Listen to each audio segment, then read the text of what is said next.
Hello and welcome to this auto spec video. I'm here to showcase the Cayenne Coupe Electric, which is a new variant of the Cayenne Electric that we already know, and you have probably seen my videos on this channel already. Here it is showcased in this beautiful color and in, of course, the turbo variant, which is the absolutely crazy variant. The differences between this and the other Cayenne is, of course, some packages and, of course, the design. And in this video, I'm just going to walk around this one and explore it and see what I think about it.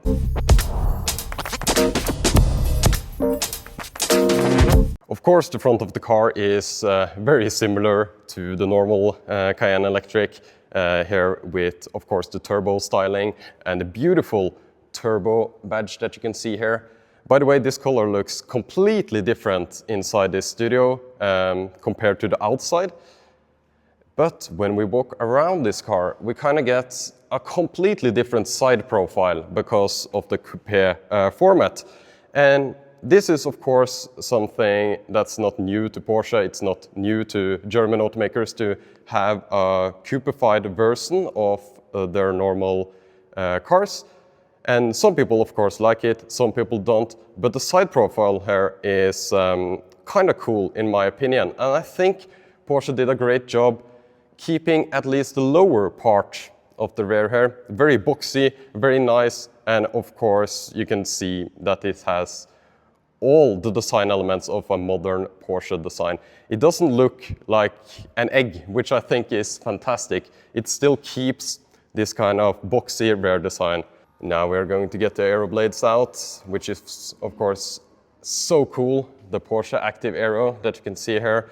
And you can also see the spoiler is now deployed.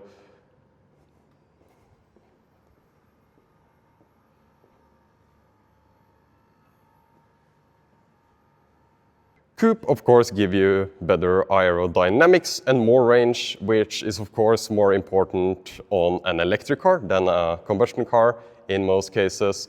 But this Cayenne charges so well, it just sounds like a fantastic road tripper anyways. So I'm not sure if you kind of need the coupe for the aerodynamic stuff. So it kind of has to be a stylistic choice that you like a coupified SUVs. And of course, this is something you either like or you don't like. But we have to look at the cargo capacity.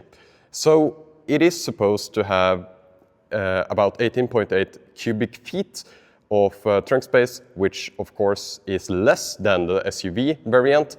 And when you fold down the seats, the difference is a little bit less because, of course, this part of the car is the same as the SUV. But let's open the trunk and see.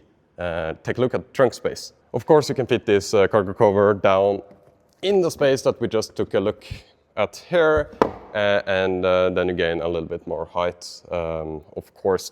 But you still have some storage here, and on the other side here as well, which is fantastic to see. And of course, since this is a German car, you have metal mounting points everywhere to secure your cargo in the absolute best way possible. Carpeted materials looks nice inside here, a little bit of hard plastics around here, but nice to see that the carpet goes up here because this is, of course, much less prone to damage than this kind of hard plastic that we see here.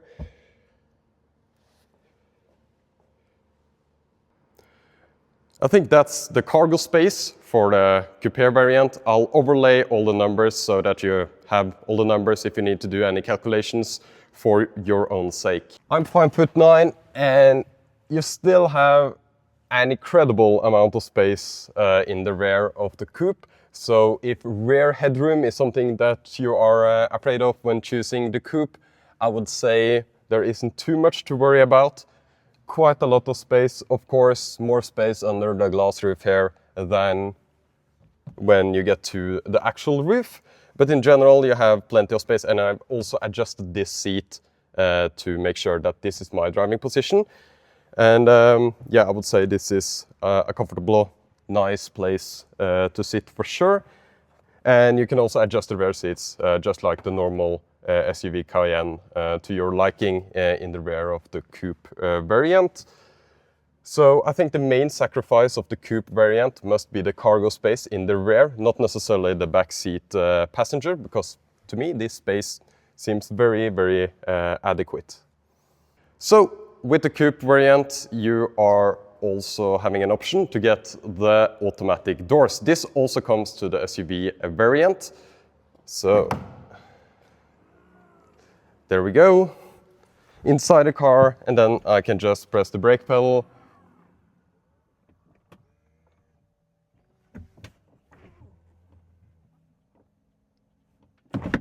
And I'll open the door.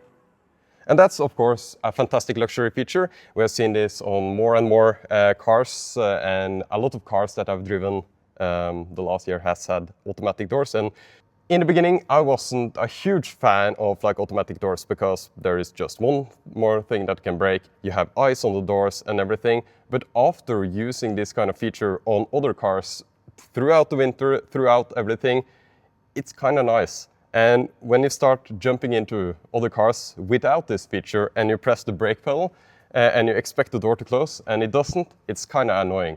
Of course, inside the cockpit, everything is very similar. You, of course, have the automatic doors on the coupe, like I mentioned.